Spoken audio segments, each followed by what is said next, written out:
This video is brought to you by courtesy of NP Lanka Machinery. ඔන්න සුපුරුදු විදියට මම අදත් ඕගොල්ලන්ට අරගෙන ආවා ඕගොල්ලෝ කලින් දැකලා නැති ප්‍රෙෂර් පුට් එකක්. මේ ප්‍රෙෂර් පුට් එක තමයි ෆ්‍රින්ජ් ප්‍රෙෂර් පුට්. හරි. ෆ්‍රින්ජ් ප්‍රෙෂර් පුට් එක ගැන දැනගන්න කලින් ඔයා මේ වීඩියෝ එක බලන්නේ YouTube එකකින් නම් YouTube channel එක subscribe කරලා bell icon එක click කරලා notification උත් on කරලා තවත් කෙනෙකුට බලන්න වීඩියෝ එක share කරන්න.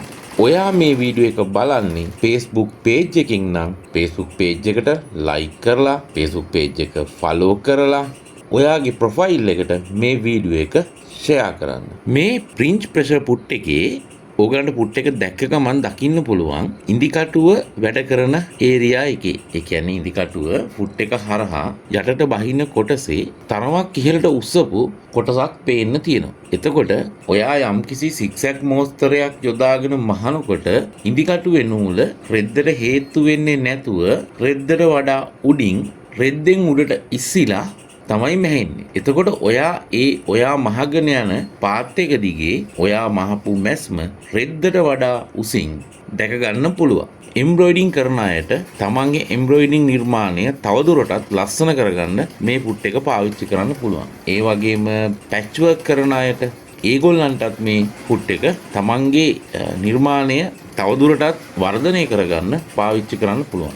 ඒ වගේ කවුරු හරි නිර්මාණශීලී කෙනෙක් ඉන්නවා නම් එයාගේ නිර්මාණශීලී හැකියාවන් තවත් වැඩි දියුණු කරගන්න භාවිතා කරන්න පුළුවන් ගොඩක් වටින පුට් එකක් තමයි මේ ෆ්‍රින්ජ් ප්‍රෙෂර් පුට් එක.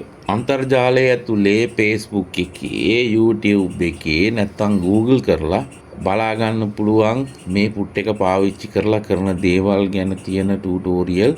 ඒ වගේ ගොඩාක් දේවල් තියෙනවා, වීඩියෝස් තියෙනවා, කරන විදිය කියලා දෙන පාඩම් මාලාවන් තියෙනවා. ඇත්තටම අපේ රටේ භාවිතා නොකරන ගොඩාක් වැඩ ගන්න පුළුවන් පුට් එකක් තමයි මේ ෆ්‍රින්ජ් ප්‍රෙෂර් පුට් එක.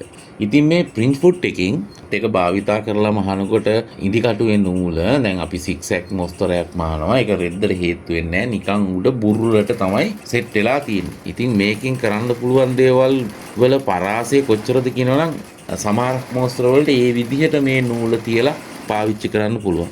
සමහරක් මොස්තර වලදී මේ බුරුලට රෙද්දට උඩින් සෙට් වෙලා තියෙන නූල මැද්දෙන් පොඩි කතුරකින් කපලා එක එක මෝස්තර හදා ගන්නවා. සමහරක් වැඩවලදී මේ දිගට රෙද්දෙන් උඩ තියෙන නූල් ටික කපලා දෙපැත්තට නමලා එක දේවල් කරනවා. ඒ වගේ ගොඩාක් දේවල් කරන්න පුළුවන් වටින පුට් එකක් මේක. සමහරක් වෙලාවට වෙන මුකුත්ම දෙයක් නැතුව ඔයාගේ ඇඳුමට යම්කිසි හැඩතලයක් මහ ගන්න අවශ්‍ය නම්, එහෙම නැත්නම් මලක්, ලස්සන මලක්, රේණු ඉලිප්පිලා තියෙන මලක්, ඒ වගේ දෙයක් බොහොම පහසුවෙන් මහ ගන්න පුළුවන්. ඒ කියන්නේ දැන් ඔයා මලක් මහලා තියෙනවා. අපි හිතමු සූර්යකාන්ත මලක් වගේ මලක් ඔයා එම්බ්‍රොයිඩින් කරලා ප්‍රී මොෂන් මහලා තියෙනවා. මලේ මැද්දේ තියෙන රේණු ටික මහන්න මේ පුට් එක දාගෙන ක්‍රමානුකූලව මහලා එම්බ්‍රොයිඩින් කතුරකින් කැපුවාම ඇත්තටම තියෙන ස්වාභාවික මලක මැද්දේ රේණු ටික තියෙනවා වගේ ඔයා මහපු නූල් ටික පේන විදියට හදා ගන්න පුළුවන්. අන්න ඒ වගේ ගොඩාක් දේවල් වලට පාවිච්චි කරන්න පුළුවන්. ලස්සනට වැඩ දාලා මහන අයට ප්‍රයෝජනවත් වෙන පුට් එකක් මේක. ඉතින් මේ පුට් එකත් මේ දවස්වල මම ඔයගලන්ට පෙන්නගෙන යන 32 ප්‍රෙෂර් පුට් සෙට් එකේ තියෙන තවත් එක පුට් එකක්. ඉතින් මම දැනට වීඩියෝ 30ක් විතර දාලා තිනවා මේ 32 ප්‍රෙෂර් පුට් කිට් එකේ. තව 10කටත් වැඩිය තියෙනවා වීඩියෝස් දාන්න. ඉතින් ඕගලන්ට වැදගත් වෙන ඒ වීඩියෝස් ටික බලන්න පුළුවන්. අටම් පහුර YouTube channel එක subscribe කරන්න. ඒ වගේම අටම් පහුර Facebook page එක follow කරන්න. This video is brought to you by courtesy of NP Lanka Machinery.